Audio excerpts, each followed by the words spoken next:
To be or not to be? That is the question. Whether this nobler in the mind to suffer the slings and arrows of outrageous fortune, or to take arms against a sea of troubles and by opposing end them. To die, to sleep, no more. And by a sleep to say we end the heartache and the thousand natural shocks that flesh is heir to. To die, to sleep. To sleep, perchance to dream. Aye, there's the rub. For in that sleep of death, what dreams may come, when we have shuffled off this mortal coil, must give us pause. Good evening, and welcome to this third episode of Cocktails with a Curator. I am Xavier Salomon, the Jay Sharp Chief Curator at the Frick Collection in New York. And I started this evening by reading one of the most famous passages in literature, in poetry, in theatre, partly because it's very appropriate to our times, but partly because, as you will see, it is linked to what I'm talking about tonight. And tonight, I want to talk about the relationship between art and literature and art, the representation, especially, of literature in art. During this quarantine, during these times, we're all at home, and one of the things that many people are doing more than usual, and I would encourage everyone to do so, is to read. This is the time to read all those books you always wanted to read and never had time for. I am actually part of a number of book groups in these days, online book groups, and I would encourage people to do that as a very good idea on how to connect with people and how to do something enriching and valuable at this time. The painting at the Frick that I'm talking about today is precisely part of this story. And to match it this evening, I decided to use an English, somewhat literary cocktail. And this is a very simple cocktail. It's basically straight gin. You can have as much as you like, with a couple of drops of Angostura bitters. And this was a drink that was invented in the late 18th, early 19th century by the Royal Navy. And supposedly it was used because bitters were considered medical and good for sailors for all sorts of illnesses and sicknesses. And to make the bitters palatable, why not add a lot of gin? And of course, you can make it with as much or as little gin as you like. But the Angostura bitters gives it that little pink color. And so it's known because of that as pink gin. It's also known as gin pahit because of the Malaysian word for bitter. And it's a drink that appears, for example, in a lot of short stories by Somerset Maugham. So a lot of English people in India, in Asia, were drinking this sort of drink in the 19th century. So I hope you're all enjoying this while we'll be talking about art and literature. The portrait you see on the screen, it's a full-length, life-size, very beautiful portrait by Anthony van Dyck. And Anthony van Dyck is a particularly appropriate character for us to talk about today because he was an artist born in 1599 in Antwerp, in Flanders, modern-day Belgium. But he traveled a lot. He traveled to England as a young man and to Italy, and he was based for many years in Genoa. But between 1624 and 25, he traveled to Sicily. And as he arrived there, the plague hit the island. The island was quarantined, and Van Dyck was stuck there for more than a year, not being able to leave. This all sounds very familiar to us today, but of course, if we had read about this story only a few months ago, it would have seemed unthinkable. But of course, quarantines were very much a reality of that time, and Van Dyck may have even died himself later on of the plague in 1641. But he leaves Sicily unscathed in 1625, and in 1632 he moves to England, where he paints all of the great portraits of the courtiers and the aristocrats at the time of King Charles I. And this one we have at the Frick is exactly one of these portraits. This depicts Sir John Suckling. Sir John Suckling was a wealthy aristocrat in England at the time. This is painted around 1638, so towards the end of Van Dyck's period in London, in England. And Suckling was born in 1609, so he was about 10 years older than, 10 years younger than Van Dyck. But he came from a very wealthy background. He owned land in Suffolk, in Lincolnshire, in Middlesex. And just to give you a sense about how important his family was, his father had been Secretary of State, and he was in the Privy Council. And his uncle was the Lord Treasurer.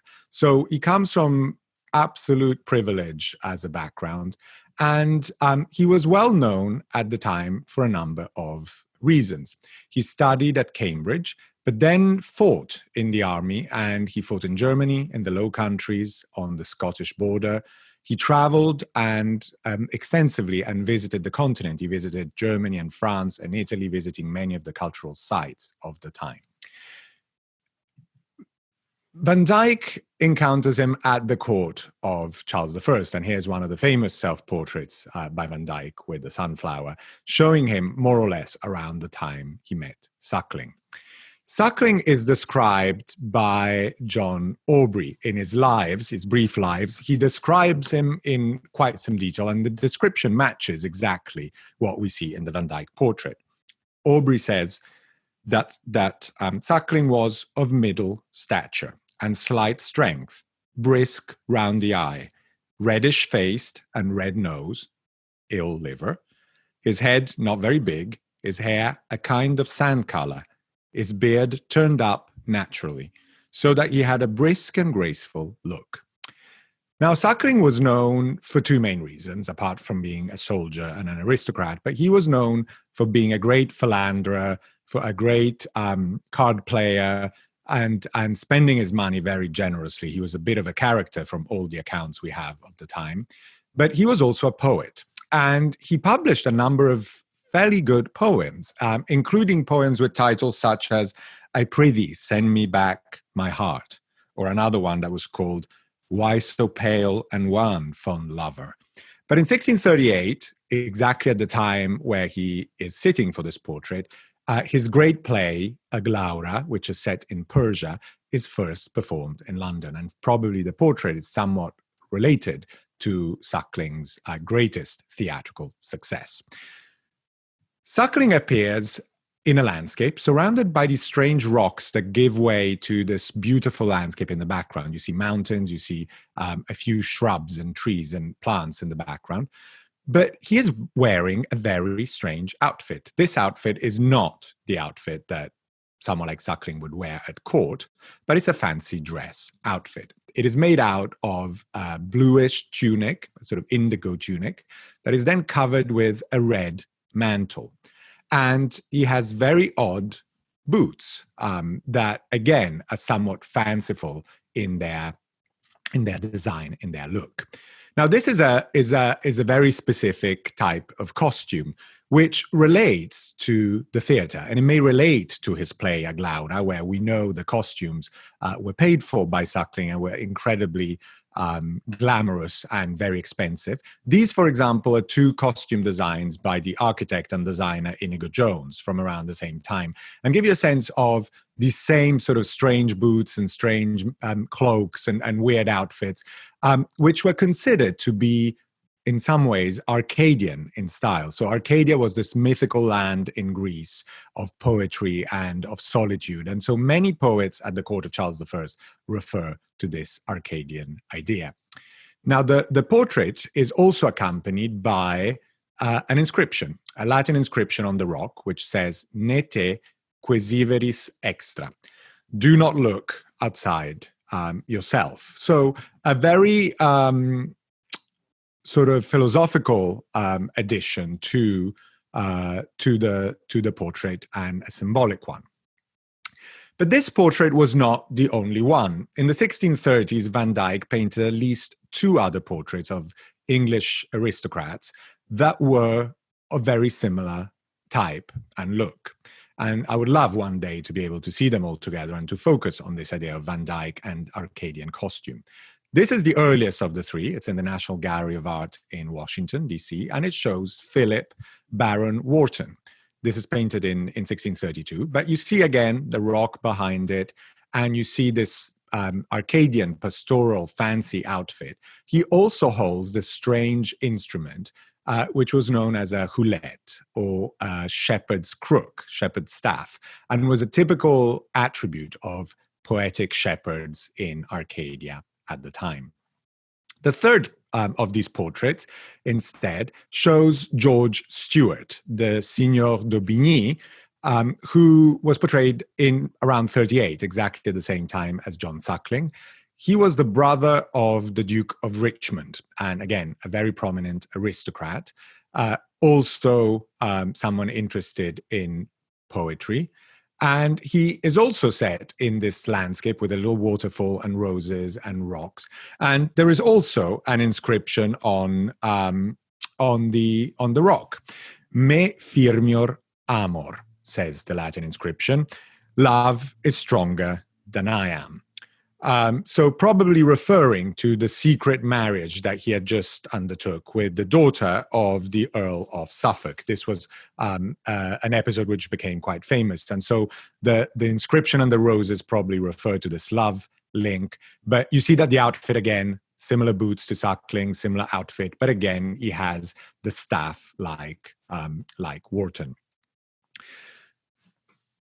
In composition, the two portraits, almost identical, almost from the same time, share a very similar idea. And here are these two contemporary aristocrats in the 1630s in these timeless theatrical costumes. All of them were interested in poetry. All of them were interested in theatrical performances. And some of them even performed in them. Others wrote them. But the difference between these two, and the portrait with Wharton as well, of Wharton, is the fact that Suckling is holding this huge book. And what is this huge book? The huge book is identifiable because even though the writing on it is clearly just sort of sketched in and you can't read the lettering, there is a piece of paper that sticks out of this book, and there is a name that appears at the top of the right page. The piece of paper says Shakespeare, and at the top of the page it says Hamlet. This is, in fact, the very first depiction, as far as we know, in art, of Shakespeare's so-called folio. This is the large volume published in 1623 in England, in London, which includes, for the very first time, all of Shakespeare's plays. In fact, it includes 36 plays, not 37. These are the 14 comedies, the 12 tragedies, and the 10 historic plays. It does not include Edward III. So even though today we count 37 plays, at the time in the folio there were only 36. Edward III is not in it. And it is very telling that Suckling, a poet himself, a playwright himself, holds the works of Shakespeare in his hands. And especially, he shows them open to the tragedy of Hamlet. Hence my beginning this evening with the most famous monologue in Shakespeare, to be or not to be, in Hamlet's own words. And when you think of Suckling, you can imagine that he may well be reading exactly that monologue or something from the play. But it is extraordinary that here is an aristocrat, a sitter, who asks to be shown with, presumably, his favorite book or a book. And the fact that for the very first time in art, we see this great masterpiece of literature appearing in visual art. So I love this portrait because it combines these two things. It combines the art of Van Dyck, his great portrait skills, but also it combines it with the idea of literature and poetry and the importance of it at the time. And the fact that probably the most treasured possession of this man, this wealthy man, is his folio of Shakespeare. Now, these three men were bitterly separated in the early 1640s, because what happens in England is that England goes through the Civil War. Cromwell, the beheading of Charles I, and these three men find themselves on different lines. Wharton joins the parliamentary forces. He joins the Republicans against the king, and he fights several battles, and he comes out of the war alive. But with the restoration, with the return of the monarchy and James II, he has to flee the country and goes into exile. Stuart and Suckling instead join the royal party, and they both fight for the king. And Stuart dies at the Battle of Edgehill, age 24, as a very young man. He dies fighting for the king. And Suckling joins a plot to bring the king back into power. And he is tried for high treason in 1641.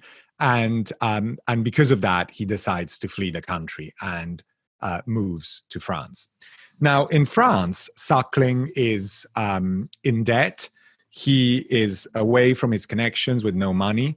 And his sad ending, age 33, is recounted again by John Aubrey, who writes that Suckling, being come to the bottom of his funds, reflecting on the miserable and despicable condition he was reduced to, he took poison. And so Suckling commits suicide age 33 in Paris and disappears from the scene. So these wonderful portraits, in fact, betray a very, very tragic story of these youth who died fighting, defending the king, or people whose lives were heavily transformed by the English Civil War. So tonight, I thought of showing you this picture because I think that during these times of quarantine and self-isolation and social distancing, reading is more important than ever. Books are an endless treasure for our souls, for our intellectual wealth. And as I said at the beginning, I think this is the time to pause from what we're doing and enjoy Shakespeare, enjoy poetry, enjoy a great book. And I would like to end with another passage from Shakespeare that somewhat reflects what we're going through. And this is the very famous quote from, well, song, in fact, it's supposed to be sung, from Ariel in The Tempest. Ariel says, "Full fathom 5 thy father lies, of his bones a coral made. Those are pearls that were his eyes. Nothing of him that doth fade, but doth suffer a sea change into something rich and strange." And I think we're living into very strange times, for sure, but let's think of them as potentially also a rich time to go back to things we usually don't have time to do in our busy lives, like reading and enjoying a great classic of literature, of poetry, of theatre. With this, I would like to raise a glass to Shakespeare, and I would like to also dedicate this episode to my friends from the Shakespeare Book Club that we're all part of, and to anyone else out there who is reading great books at the moment. Enjoy this evening, enjoy your cocktail, and see you all next week with another cocktails from a curator. Bye.